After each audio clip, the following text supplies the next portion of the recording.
요한복음 19장 38절입니다.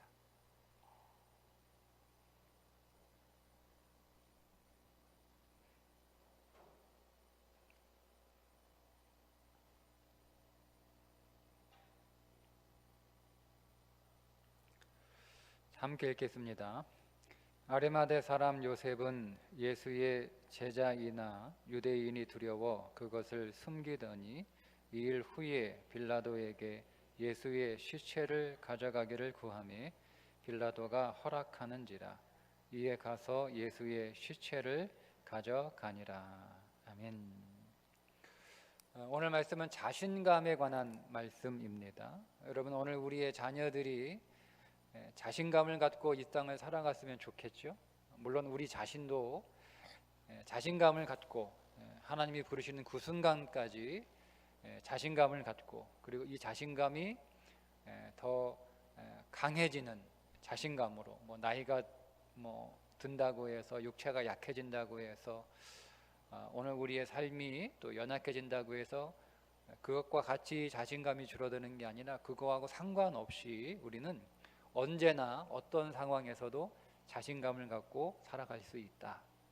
그렇게 자신감을 갖게 된 한 사람을 오늘 우리가 만나게 되는데, 그가 바로 아리마대 요셉입니다. 아리마대 사람 요셉이라고 하는 뜻이죠. 당시에 요셉이라고 이름을 가진 사람이 많아서 어떤 요셉이냐, 이걸 구분하기 위하여 그의 출신을 아리마대 출신의 요셉이다, 이렇게 썼습니다.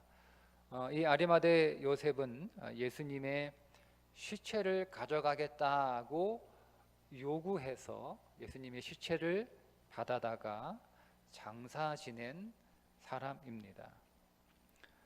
그런데 오늘 요한복음 오늘 19장 38절에 의하면 이 아리마대 요셉은 예수님의 숨은 제자였습니다. 다른 성경 마태복음 27장 57절에 의하면 부자였다고 나옵니다. 마가복음 15장 43절과 누가복음 23장 50절에 의하면 산헤드린 공회원이었고 선하고 의로웠으며 하나님 나라를 기다리는 경건한 사람이었다고 나옵니다. 자, 이 네 복음서에 나오는 아리마대에 관한 설명을 다 모아서 정리를 하면, 아리마대 요셉은 산헤드린 공회원 신분이었으며 선하고 의로운 사람으로 하나님 나라를 기다리는 경건한 사람이었지만 예수님의 제자인 것을 비밀로 했던 사람입니다. 왜냐하면 그 신분이 산헤드린 공회원이라고 마태복음에 나와 있는 것처럼 그 당시 대부분의 산헤드린 공회원들은 다 예수님에 대해서 적대적인 감정을 가지고 있었던 사람들입니다. 그렇게 적대적인 감정을 가지고 있는 산헤드린 공회원의 대부분의 사람들이, 그런데 만약에 자기가 그 예수님을 쫓는 제자라는 것을 자기가 밝히면 얼마나 많은 동료 공회원들이 자기에게 시비를 걸겠어요. 그러니까 그런 시비가 싫었던 거죠. 그래서 오늘 요한복음에 나오는 두려워했다라고 하는 단어는 자기가 예수님처럼 붙잡히는 것이 두려웠다는 것이 아니라 자신의 신분인 산헤드린 공회원, 이 신분으로 예수님의 제자가 되었다라는 것을 다른 동료들이 알게 되면 번거로운 일이 생길 것 같아서, 그래서 그것을 숨겼다. 그래서 예수님의 제자인 것을 밝히지 않고 숨기고 예수님의 제자가 되었다라는 뜻이에요. 근데 그런 요셉이 당돌하게, 오늘 우리 요한복음은 그렇게 안 나와 있는데 마가복음 15장 43절에 보면 아리마대 사람 요셉이 와서 당돌히 빌라도에게 들어가 예수의 시체를 달라 하니, 그러니까 당돌하게, 오늘 우리 요한복음은 잘못 우리 성경, 우리 그 한글 개역 성경은 번역을 약간 오해가 될 수 있을 만한 그런 번역으로 되어 있는데, 다른 성경에 보면 무서워가지고 쩔쩔매서 뭐 내가 예수님 씨 달라고 하면 나까지 잡아들이면 어떡하나 뭐 이렇게 그런 느낌을 주는데, 그런 의미가 아니고요. 다른 성경에 보니까 당돌하게, 대범하게, 당당하게 예수님의 시체를 달라. 왜냐하면 사형수의 시체를 달라고 할 수 없어요. 그렇게 하는 사람도 없고 그거를 내주는 사람도 없고. 근데 빌라도가 예수님의 시체를 내줬다라고 하는 의미는, 적어도 빌라도는 어쩔 수 없이 예수님을 십자가에 못 박으라고 허락을 했지만, 적어도 빌라도는 예수님이 정치적인 문제로 십자가에 못 박힌 사람이 아니라는 걸 알고 있었다는 거죠. 이 종교적인 문제라는 걸 알고 있었다는 거예요. 그러니까 내준 거예요. 어쨌든 당돌하게 다르잖아요. 그러니까 예수님이 십자가의 그 죽음을 계기로 이 아리마대 요셉은 더 이상 숨겨진 제자, 비밀스러운 제자가 아니라, 익명의 제자가 아니라, 이제는 그 정체를 모든 사람이 알 수 있도록, 모든 사람들에게 내가 예수님을 따르는 제자입니다 라고 이렇게 선언하고 선포하는 제자로 살아가겠다, 이렇게 변한 거예요. 그런데 이렇게 아리마대 요셉이 변한 계기가 뭐냐면, 그게 예수님의 십자가의 죽음이라고 하는 사건 때문입니다. 이상하지 않습니까? 여러분, 가룟 유다는 예수님을 3년 동안 쫓아다니면서 눈치가 굉장히 빠른 사람이고 계산이 굉장히 빠른 사람이었던 것 같아요. 다른 제자들은 약간 눈치를 좀 못 챈 것 같은데, 이 가룟 유다는 눈치를 빨리 챘어요. 예수님이 하는 말씀을 이렇게 들어보니까 예수님이 왕이 될 의지가 없다는 것을 알아차린 거예요. 자기는 지금까지 예수님이 이스라엘의 왕으로 그렇게 등극할 것을 기대하고 그런 계획이 있는 줄 알고 그것을 위해서 가고 있다라고 생각했는데, 계속 예수님이 하시는 것을 보고 예수님의 말씀을 곰곰이 이렇게 들어서 분석해 보니까 왕이 될 의지가 없는 것 같아요. 그래서 예수님의 제자가 되는 것을 포기하죠. 더 이상 예수님 제자하지 않겠다 이렇게 선언하잖아요. 여러분, 이게 상식적인 거예요. 여러분, 그게 상식이잖아요. 내가 예수님이 잘 될 줄 알고, 예수님이 성공할 줄 알고 예수님 따라가면 그래도 뭔가 덕을 볼 거라고 생각해서 따라가다가 예수님이 성공할 생각이 없어. 그러면 여러분, 당연히 예수님 떠나는 게 상식적입니다. 익명의 제자로 살아가다가 예수님이 왕위에 딱 등극을 하면 더 이상 익명으로 살 필요 없죠. 사실은 내가 예수님의 제자였어. 사실은 내가 예수님의 숨겨진 제자였어. 사실은 내가 예수님의 비밀스러운 제자였어. 이렇게 하는 게 상식이에요. 그런데 여러분, 지금 보세요. 아리마대 요셉은 정반대잖아요. 예수님이 왕으로 등극해서 짠 하고 나타나실 때, 영광 중에 그가 왕으로 등극할 때, 사실은 내가 예수님의 비밀스러운 제자야, 숨겨진 제자야 라고 그렇게 자기의 정체를 드러낸 게 아니라, 지금 예수님이 십자가에서 죽으시는 거예요. 그 당시에 모든 사람, 심지어 제자들조차도 예수님이 정치적인 죽음이라고 생각을 했어요. 그러니까 다 도망간 거예요. 거기에 괜히 얽혀당하는, 이제 완전히 신세 끝나는 거니까 다 도망간 거예요. 근데 그런 상황에서 아리마대 요셉은 완전히 다른 거죠. 완전히 다른 반응을 한 거예요. 예수님의 그 죽음을 통해서 그는 오히려 더 비밀스러운 제자로, 더 자기의 정체를 숨기는 제자로 살아가는 게 아니라, 오히려 그걸 계기로 자기의 정체를 만천하에 드러내서 선언하는 거예요. 사실은 내가 예수님을 따르는 제자였다라는 것을 사람들에게 공개하죠. 여러분, 보통 사람들이 익명으로 산다는 것, 혹은 자기의 정체를 숨긴다는 것은요, 자신감이 없다는 얘기예요. 우리가 인터넷에 뭐 글을 쓰더라도 실명으로 글을 안 쓰고 익명으로 쓰는 이유는 자신이 없기 때문에. 우리가 어디에서 나 자신을 솔직하게 이렇게 오픈하고 내 허물이나 내 허점이나 내 실수나 또 나의 부족이나 나의 실패를 이렇게 말하지 않는 이유는 부끄럽기 때문이기도 하지만 사실은 자신이 없기 때문에 그렇습니다. 자신이 없으니까 자기를 솔직하게 드러내지 못하는 거예요. 그러니까 다 감추죠. 감추거나 아니면 가면을 쓰거나, 이게 다 자신이 없다는 뜻입니다. 자신이 있으면 실명으로 살지요. 자신이 있는데 익명으로 살 이유가 뭐가 있어요? 실명으로 산다는 말은 자신감이 있다는 얘기예요. 내가 내 허물을 얘기하고 내 부족을 얘기하고 나의 실수를 말할 수 있다는 것은 그게 자신감이 있다는 거예요. 자신감입니다. 여러분, 그런 의미에서 성도는 내가 그리스도인인 것을 당당하게 자신 있게 말할 수 있는 사람이어야 됩니다. 그게 자신감입니다. 우리가 어디 가서 내가 예수 믿는 거 사람들에게 얘기하지 않아요. 내가 어디 가서 교회 다니는 거 사람들에게 말하지 않아요. 그래서 사람들이 내가 교회 다니고 있는 걸 몰라. 혹시 여러분 그렇지 않나요? 여러분 주위에 혹시 사람들이 여러분 교회 다니는 거 모르고 있는 사람들이 많지 않습니까? 굳이 뭐 내가 교회 다니는 거, 요즘은 성경책 들고 다니지 않잖아요. 가방에 넣고 다니기 때문에 성경책을 이렇게 드러내고 이렇게 다니지 않는 뭐 것도 있지만, 또 굳이 성경책을 이렇게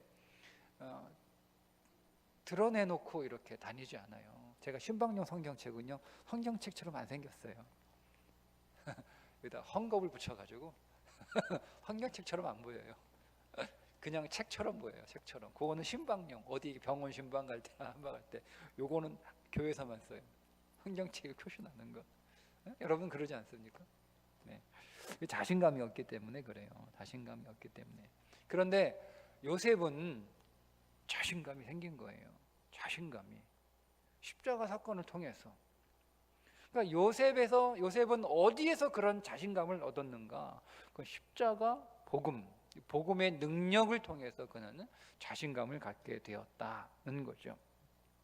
그러니까 요셉은, 그러니까 여러분, 우리가 자신감을 얘기하면 자기 자신에 대한 자신감을 생각합니다. 그러니까 오늘 우리가 자신감을 가지려면 자신감을 가질 만한 어떤 것들을 더 내가 가져야 자신감이 생긴다라고 얘기합니다. 우리가 우리 자녀들에게 있어서 그들이 자신감을 좀 가졌으면 좋겠는데, 사실 그 존재 자체로 자신감을 좀 가졌으면 좋겠는데, 사실은 그 존재 자체로도 자신감을 갖는다는 것은 성경적이지 않아요. 왜냐하면 우리의 존재는요, 존재 자체로 자신감을 가질 수가 없어요. 우리가 어떤 자신감을 가지고 있다 할 때 그 자신감은 내가 남보다 더 나은 것을 가지고 있을 때, 내가 남보다 더 똑똑하거나 내가 남보다 더 재능이 있거나 내가 남보다 더 힘이 있거나 내가 남보다 무언가를 더 가지고 있으면 그게 자신감이지, 그게 그런 게 아무것도 없는데 그냥 그 존재 자체로 자신감이 있는 것은 그렇게 쉽지 않다. 뭐 불가능하다고 얘기하고 싶은데 뭐 그런 사람이 꼭 있을 수 있으니까. 그러니까 성경이 말하고 있는 그리스도인들이 갖고 있는 자신감은 그런 게 아니에요. 응?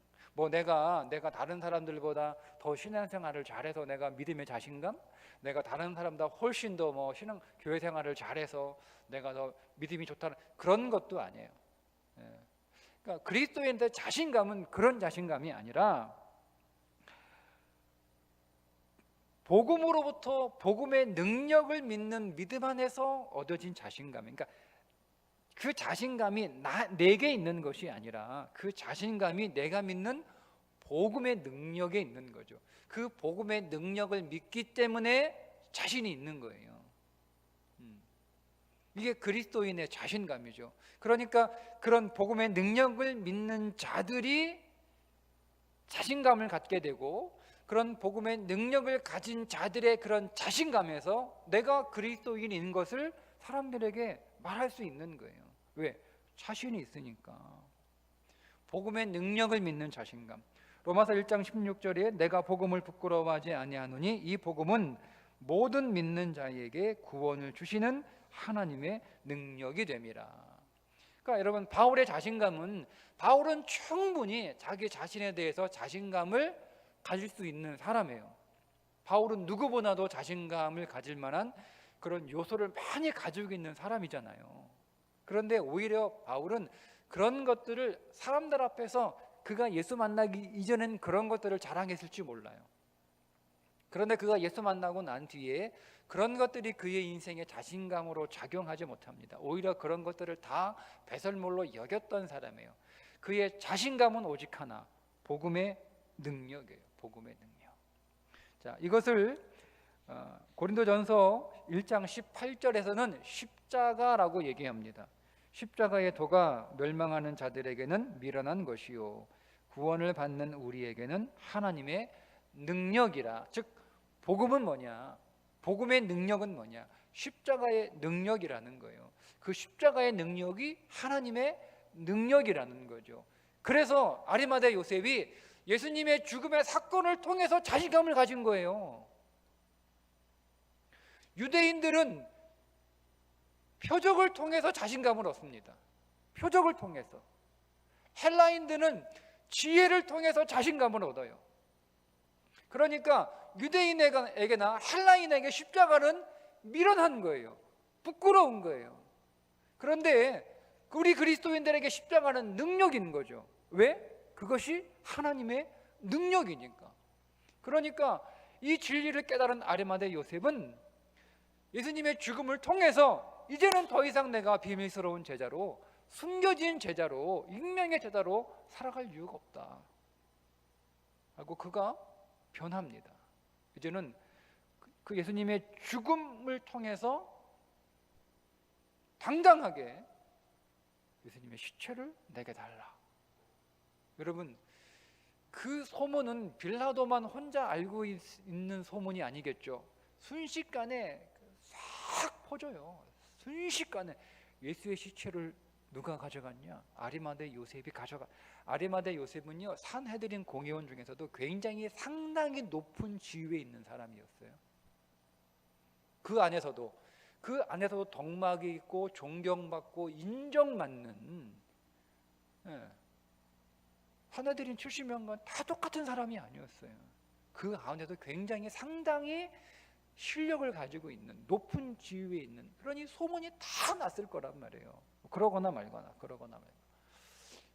완전히 변하는 거예요. 완전히 달라진 거예요. 여러분, 어떻게 아리마대 요셉이 그 예수님의 죽음을 통하여 그에게 그 이전에 없었던 자신감이 생겼을까? 아리마대 요셉이 예수님의 시체를 달라고 해서 장사를 지낸다라고 하는 것은 단순히 장례를 치르기 위한, 누가 예수님의 장례를 치렀냐를 성경이 우리들에게 알려주기 위한 목적은 아니에요. 성경은 여러분, 누가 예수님의 장례를 치르는지 그것이 여러분의 인생과 여러분의 신앙에 무슨 의미가 있어요? 아무런 의미가 없습니다. 그것은 마치 예수님을 십자가에 못 박은 그 로마 병사의 이름이 뭐냐? 아무 관심 없잖아요. 아무런 중요하지 않잖아요. 그죠? 궁금합니까? 한 번도 생각해 본 적이 없어요. 그 사람 이름이 뭘까? 한 번도 생각해 본 적이 없죠. 그러니까 아무런 의미가 없는 거예요. 그런 것처럼 아리마대 요셉이 예수님의 장례를 치른 사람이 아리마대 요셉이고 니고데모다라고 하는 것은, 그것은 여러분 아무런 의미가 없는 거예요. 그것이 주는 영적인 의미가 중요한 거지. 그 의미가 중요하기 때문에 아리마대 요셉이라고 하는 이름을 성경이 기록하고 있는 것이고 니고데모를 기록하고 있는 거예요. 그러면 아리마대 요셉이 예수님의 십자를 가져다가 장례를 치루었다, 장사를 지냈다라는 것의 영적인 의미는 무엇일까? 두 가지 의미가 있는데, 하나는 뭐냐면 예수님의 죽음을 자기 안으로 가져오겠다는 뜻입니다. 예수님의 죽음이 나와 상관이 없는 내 밖에서 일어난 어떤 개별적인 사건으로 있는 것이 아니라, 그 예수님의 죽음을 자기 안으로 가져와서 내가 예수님과 함께 죽었음을 믿음으로 가져오는 거예요.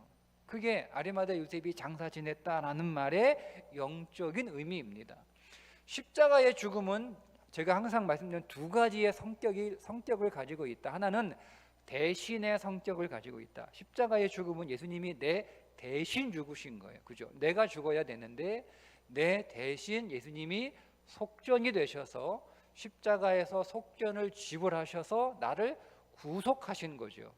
그게 첫 번째 면이에요. 그런데 예수님이 내 대신 죽은 것으로 끝난 게 아니라 내가 예수님과 함께 죽은 거예요. 또 한 면이 함께입니다.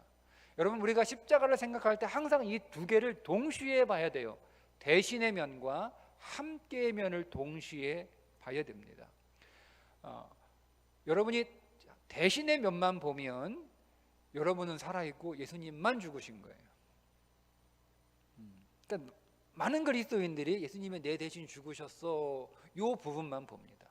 근데 여러분도 죽었다는 거죠. 여러분 자신도 죽었다는 거예요. 그게 함께예요. 함께. 내가 예수와 함께 십자가에서 언제 죽어요? 2000년 전에 죽었어요. 2000년 전에. 여러분들이 예수님을 믿은 그 순간에 죽은 게 아니고 예수님이 죽으실 그때 나도 죽었어요. 그때 나도 죽었어요.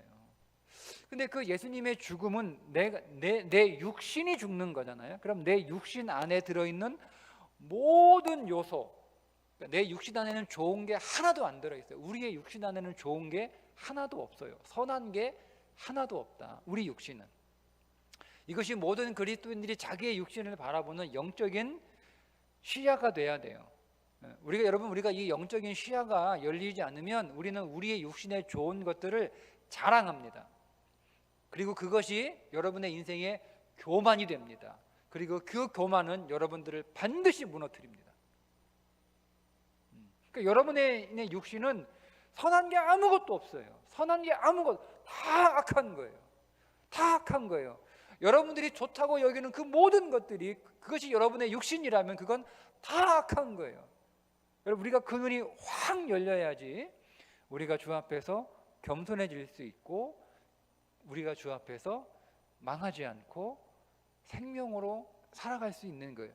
그런데 우리가 자신감이 없는 이유가 뭐냐면 우리의 육신이 가지고 있는 모든 악한 것들이에요. 거기에 죄도 있죠, 사망도 있죠, 불행도 있죠, 실패도 있죠, 어둠도 있죠. 다 있단 말이에요, 그 안에. 근데 이것이 죽었단 말이에요. 그러니까 내가 사람들 앞에서 이 세상을 살아가면서 부끄럽게 여길 만한 것들, 첫 번째 우리가 자신감이 생기려면 내가 부끄러워하는 요소들이 처리가 돼야 되는 거예요. 그러니까 내가 부끄러워한 이 모든 요소들이 예수가 죽으실 때에 거기서 다 나도 죽은 거예요. 그러니까 나의 모든 부끄러움이 십자가에서 다 끝난 거죠. 그게 예수님의 죽음을 아리마니 요셉이 자기의 인생 안으로 가져왔다는 뜻입니다.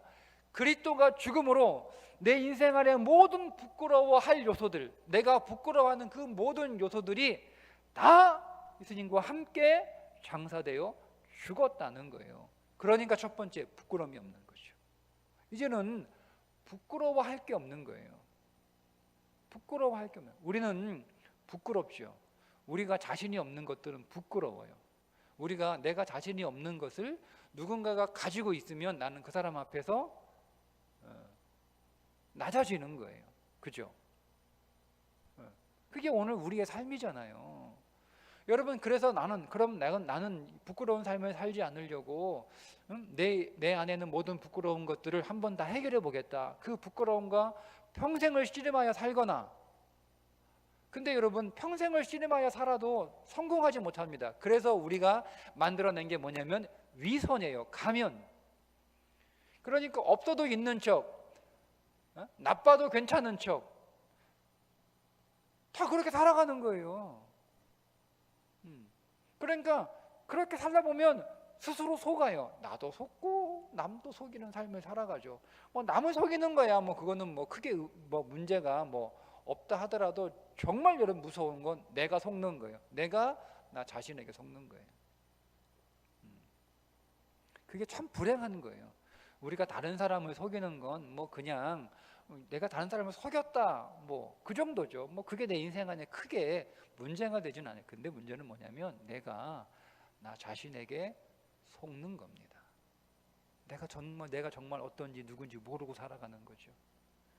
근데 여러분, 근데 이 부끄러움이 십자가에서 다 끝난 거예요. 그래서 내게 더 이상 부끄러운 게 없는 거예요. 부끄러울 요소들이 물론 지금 오늘 우리가 현재의 시간 속에서 우리는 부끄러운 요소들이 우리 안에 분명히 있죠. 그죠? 우리가 사람들 앞에서 우리가 지금 시간을 살아가고 있으니까 우리는 이 시간의 과정 안에서 부끄러운 것들을 우리가 경험하고 만나고 그것이 내 인생 안에 있다는 걸 봅니다. 근데 여러분, 우리가 이 십자가의 진리를 믿으면 이 부끄러운 것이 반드시 끝난다는 거예요. 이게 끝난다는 거예요. 그러니까 부끄럽지 않은 거예요. 끝나는 건데 부끄럽습니까? 부끄러워요? 이제 좀 이렇게 나이가 들면 얼굴에 막 이렇게 뭐가 생기잖아요. 그래서 뭐 점도 빼고 뭐 기미도 빼고 그죠? 그래가지고 이제 주일날 없던 이제 뭐 이렇게 붙이고 오잖아요, 우리 어른들. 네. 근데 그거 부끄럽다고 생각 안 하죠, 그죠? 한 2주만 지나면 얼굴 깨끗해질 거니까. 그렇습니까? 그렇지 않나요? 부끄럽다고 생각하지 않습니다. 제가 올 11월쯤에 눈 수술을 좀 하려고 계획하고 있는데 한 일주일 정도 눈이 시커멓더라고요. 고민이에요. 어떻게 설교를 하나. 그럼 막 뭐 그렇더라고요. 자꾸 눈이 자꾸 찌르니까 너무 불편해가지고 나이 들기 전에 해야 된대요. 빨리 하라 그러더라고. 그래서 올 11월쯤에 한번 해볼게요. 뭐 이렇게 하는데 뭐 해가 눈 막 어디다 얻어맞은 것처럼 그냥 새까맣게 할 거 아니에요. 올 거 아니에요, 제가 교회에. 근데 부끄럽지 않죠, 왜요? 뭐 한 2주 3주 지나면 다 멍 가시고 눈에 쌍꺼풀 싹 생기고 눈도 커지고. 그러니까 여러분 보세요. 지금은 부끄럽지만 이게 끝나는 거잖아요. 그러니까 안 부끄러운 거예요. 끝난다는 것을 믿으면 이건 끝난 거예요. 이미 끝난 건데 우리는 그냥 시간 속에서 이거를 지금 내가 만나고 있어요. 이 부끄러운 것이 해결된 거구나. 여러분 얼마나 감사합니까? 나의 이 실패가 해결된 거구나. 나의 이 가난이 해결된 거구나. 나의 이 허물이 끝난 거구나. 나의 이 부족함이 끝난 거구나. 언제? 2000년 전 십자가에서. 그걸 내가 믿을 때 내 안에서 그것이 이루어지는 거예요. 그러니까 부끄럽게 끝나는 거예요. 그게 첫 번째 의미입니다. 예수님의 죽음을 내 인생 안으로 가져왔다라고 하는 의미. 두 번째 의미는 예수님의 부활과 함께 나도 부활할 것이다 라고 하는 믿음이에요. 여러분, 예수님의 죽음을 가져오는 건 예수님의 죽음으로 끝나는 게 아니죠. 예수님이 죽음으로 끝나셨으면 그분의 죽음을 가져오는 건 그저 죽음으로 끝나는 거예요. 부끄러움이 없는 것으로 끝나는 거예요. 그러면 그 부끄러운 것이 없는 것이 끝난 거지, 내가 사람들에게 자신감을 가지고 자랑할 건 없는 거잖아요. 그러니까 주님의 죽음을 내 인생 안으로 가져왔다라고 하는 것은 내 모든 부끄러움이 끝났다라고 하는 것과 동시에 그 예수님의 부활이 내 인생 안에서 동일하게 역사가 일어나 내가 어떻게 해요? 새 몸으로 부활한다. 즉 새로운 피조물이 되었다는 뜻입니다. 내가 새로운 피조물이 되었다라고 하는 것을 믿는 거죠. 그런데 오늘 우리가 새로운 피조물이 되었다라고 할 때 그 새로운 피조물은 어떤 의미냐? 우리는 새로운 피조물을 리셋되는 거라고 오해합니다. 즉 내 인생이 초기화가 되는 게 아니에요. 내 인생이 초기화가 되면 얼마나 좋아요. 그리고 내 인생이 초기화가 되는 것이 새로운 피조물이라는 의미라면 우리는 육신적으로 초기화되지 않았잖아요. 그죠? 그러니까 우리는 새로운 피조물이 아닌 거예요. 만약 그렇다면 새로운 피조물이 되었다라고 하는 뜻은 무슨냐면 비로소 오늘 우리의 삶에 의미가 생겼다는 뜻입니다. 그 이전까지는 우리가 예수를 믿기 전까지 우리의 모든 삶은 하나도 의미가 없는 거예요. 쉽게 얘기하면 예수 믿기 전에 우리의 모든 삶은 내가 어떤 삶을 살았든지 하나님 앞에 하나도 상급이 쌓이지 않았다는 겁니다. 그래서 의미가 없는 거예요. 여러분, 우리가 이 땅 위에서 아무리 대단한 삶을 살고 아무리 위대한 삶을 산다 하더라도 하나님 앞에 상급 하나 쌓지 못하는 삶이라면 그게 의미가 없는 거예요. 우리가 오늘 우리의 역사에서 아무리 역사책에 아무리 위대한 사건이다, 아무리 위대한 사람이다, 아무리 위대한 발명이다, 아무리 위대한 업적이라 여러분 그렇게 이름을 남겨도 하나님 앞에서 상급 하나 받지 못하는 인생은 아무런 의미가 없는 거예요. 그래서 전도서가 헛되고 헛되고 헛되다라고 얘기하는 거예요. 전도서가 말하는 헛됨이 상급 하나 받지 못하는 인생에 무슨 의미가 있냐라는 거예요. 그가 설사 많은 재물을 모았어도, 그가 설사 많은 사람을 구제했어도, 그가 설사 이 인류의 역사에 대단한 공을 했어도 하나님 앞에 상급 하나 쌓지 못하면 다 헛되다는 거예요. 이게 전도서의 핵심이에요. 그런데 오늘 우리가 언제부터 내 인생 안에 의미를 갖게 되었는가, 즉 언제부터 내 인생 안에 상급이 쌓이는 삶이 시작되었는가, 그게 우리가 그리스도 안에서 새로운 피조물로 부활된 그 순간부터 우리의 인생에 드디어 상급이 쌓이는 삶이 시작이 된 거예요. 그게 새로운 피조물이에요. 새로운 피조물. 그러니까 지금 오늘 우리는 그 이전까지는 우리가 무슨 일을 해도 상급 하나 쌓을 수 없는 인생이었는데, 이제 오늘 우리는 하나님 앞에서 상급을 쌓을 수 있는, 상급을 쌓을 수 있는, 상급이 그냥 거저 쌓이는 건 아니에요. 상급을 쌓을 수 있는 그런 인생이 되었다는 거예요. 여러분, 그러니까 자신감이 생기죠. 그래서 두렵지 않는 거예요.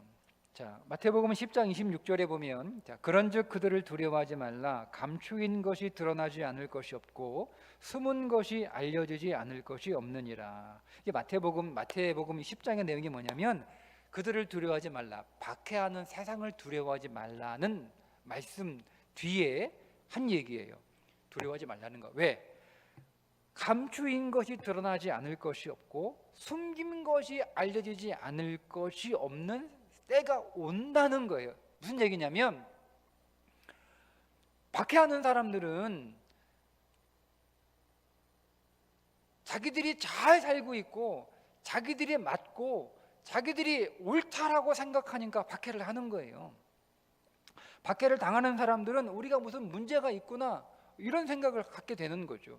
그런데 어떤 때가 오냐면, 여러분 지금 우리는 우리의 삶이 어떤지 잘 몰라요.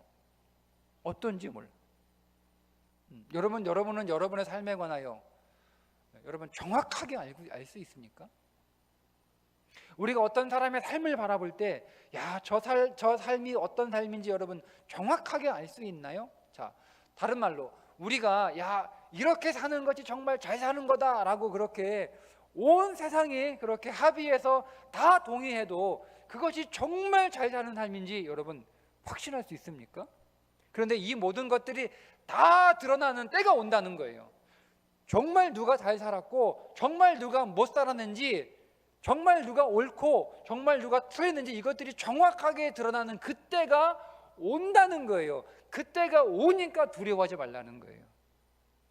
그리스도인들은 어떤 사람들이냐, 무엇이 가장 잘 사는 삶인지를 정확하게 알고 있는 사람이고 그 삶을 일관되게 지속적으로 끝까지 살아가는 삶이에요. 어떤 박해가 있더라도, 박해라고 하는 것은 인생의 고생이 아니에요. 박해는 내가 예수 그리스도를 쫓아가는 그 길을 가는 그 길이 가장 잘 사는 길이라고 그렇게 믿고 확신하고 걸어가는데, 세상은 그렇지 않다는 거예요.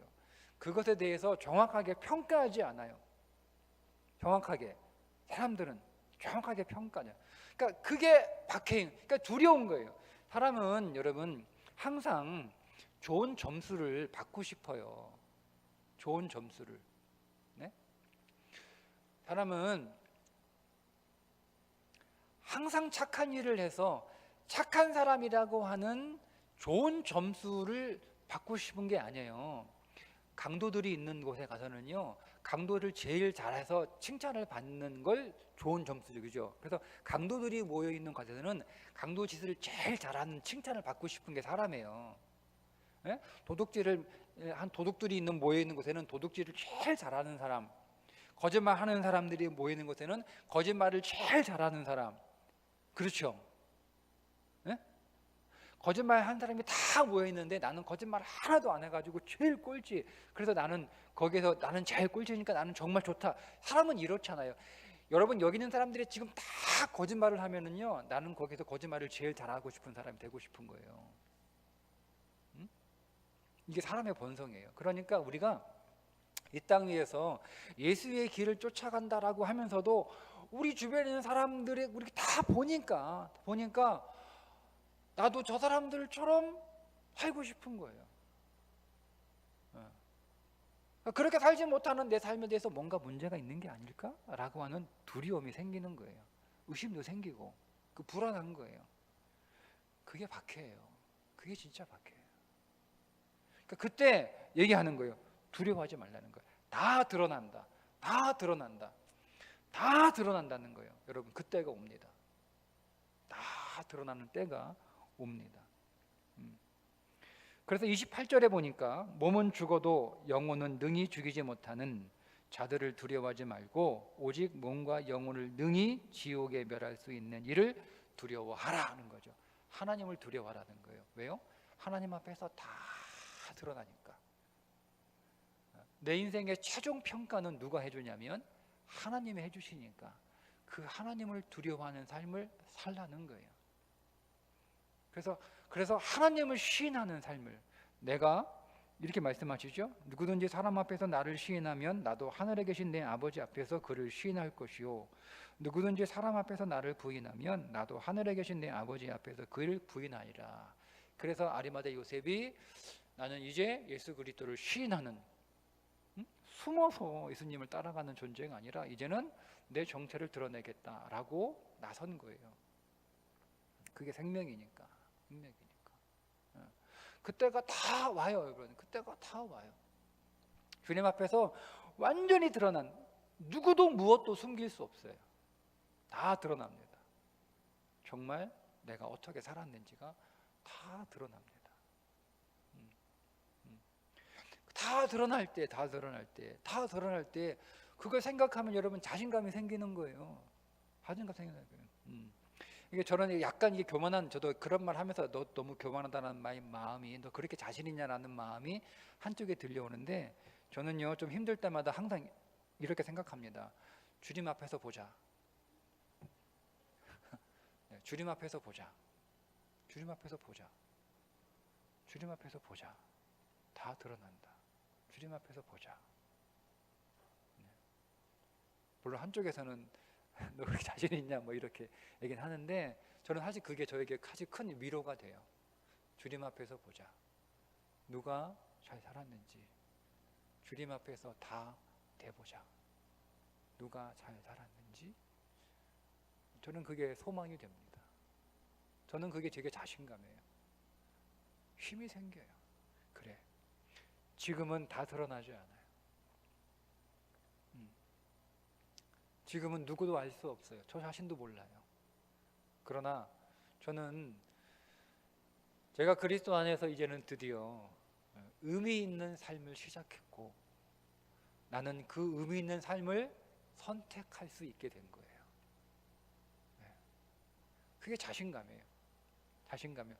누가 뭐라고 하든 그 의미 있는 삶을 선택할 수 있는 삶이 된 것이 되게 자신감이죠. 그러니까 내가 그 의미를 선택하면 선택할수록 내게는 상급이 하나씩 쌓이는 거예요. 하나씩 쌓이는 거예요. 여러분, 여러분들의 남은 인생, 그 신앙의 여정 가운데 여러분 매일매일 여러분 상급이 차곡차곡 쌓이시기를 축복합니다. 제가 여러분들에게 그 일을 도와주라고, 저를 목사가 뭐 하는 사람이냐라고 물어본다면 저는 이렇게 얘기하는 거예요. 목사는 성도들 상급 하나라도 더 받게 해주는 사람이 목사다. 저는 그런 심정으로 목회합니다. 우리 성도들 적어도 나를 만나서 신앙생활 한 성도들은 적어도 나 때문에 상급 하나 더 받을 수 있도록 그렇게 도와주는 그런 목사가 돼야지. 아니, 상급 받는 거 뻔히 알면서, 저는 뻔히 알거든요. 저는 주 앞에 저와 여러분이 다 상급 받는 거 뻔히 알아요. 이거 부인할 수 없어요. 저는 그렇게 확신합니다. 그거 뻔히 알면서 성도들 상급 받는 거 뻔히 알면서 내가 만난 성도들 상급 하나라도 더 받게 만들어줘야지. 그렇게 안내해줘야지. 제가 만들어주지는 못해요. 그렇게 안내밖에 못 해주는 거예요. 제가 어떻게 만들어줍니까? 그 여러분 선택하시는. 저는 그 여러분들에게 안내만 해주는 거예요. 이렇게 하시면 상급 받습니다. 이렇게 안내해주는 거예요. 여러분 상급 많이 받으셔야 돼요. 여러분 많이 받으셨으면 좋겠어요. 그때 그게 여러분에게 자신감이에요. 자신감. 오늘 우리가 기도할 때 이렇게 기도했으면 좋겠어요. 먼저는 오늘 우리의 자녀들이 정말 자신감을 갖고 살아가는 자녀들, 그렇게 성장하는 자녀들이 되게 해 주옵소서. 뭐 어린 자녀만이 아니라 여러분이 다 성장하고 결혼하고 다 이렇게 출가한 자녀들이라도 여러분, 우리는 항상 자신감을 갖고 살아야 돼요. 그죠? 그리고 오늘 우리의 어린 자녀들, 성장하고 있는 자녀들, 자신감을 갖고 성장할 수 있도록. 그런데 그들의 자신감이 육신에서 오는 자신감이 아니라 믿음으로 얻어진 자신감, 그리스도 안에서 모든 것을 할 수 있다라고 하는 자신감, 믿는 자에게 그런 자신감을 갖는 우리 자녀들이 되게 해 주옵소서. 그게 오늘 우리 자녀들이에요. 그래야 그들이 이 세상에서 성공하는 삶을 살아가요. 저는 성도가 잘 되는 교회, 그러니까 아주 그냥 직설적으로 표현하자면 여러분 이해하기 쉬하게 교회가 부자 되는 것보다 성도가 부자 되는 게 더 좋습니다. 여러분이 부자가 돼서 여러분이 그리스도의 이름으로 세상에서 교회도 병원도 짓고 학교도 짓고 뭐 구제기관 복지기관도 짓고 다 여러분이 그렇게 하세요. 교회가 하는 게 아니라 저는 우리의 자녀들이 그 일을 했으면 좋겠어요. 교회가 하는 게 아니라 교회는 그냥 성도들을 모아서 훈련시켜주는 거죠. 훈련시켜주는 거예요. 교회가 뭐 병원 짓고 교회가 뭐 학교 짓고, 저는 그것보다는 성도가 그리스도의 이름으로 성도가 병원을 짓고 성도가 학교를 짓고 성도가 복지기관하고 성도가 기업을 만들고 성도가 어떤 뭐 연구소도 하고 성도가 그리스도의 이름으로, 그게 영향력이라 생각을 해요. 그러니까 교회는 그런 성도들을 모아서 잘 양육시켜 주는 거죠. 그래서 오늘 우리 자녀들이 그렇게 되려면 믿음의 자신감이 있어야 되는 거예요. 믿음의 자신감. 위해서 여러분, 우리 계속 우리가 기도해야 될 거고요. 오늘 우리 교회가 육신을 자랑하는 세속적인 교회가 아니라 오직 십자가와 부활을 자랑하는 신령한 교회가 되게 해 주옵소서. 교회 안에서 십자가와 부활을 자랑하는 교회 되게 해 주옵소서. 세속화된 교회가 아니라. 어느새 오늘 우리가 세상을 따라가고 있다면 회개하고, 그래서 우리가 세상을 따라가서 세상에 있는 것들을 우리가 얻지 못해 혹 지금 우리가 절망하고 있다면 회개하고 다시 일어서서 십자가와 부활의 신앙으로 새 힘을 얻고 상급을 향하여 더 경주하는 신앙이 되도록 우리가 그렇게 함께 기도했으면 좋겠습니다. 먼저 우리가 지금 나눈 말씀 가지고 함께 우리 말씀을 가지고 기도하고요. 이어서 우리 중보기도 제목 가지고 함께 나누고 기도하겠습니다.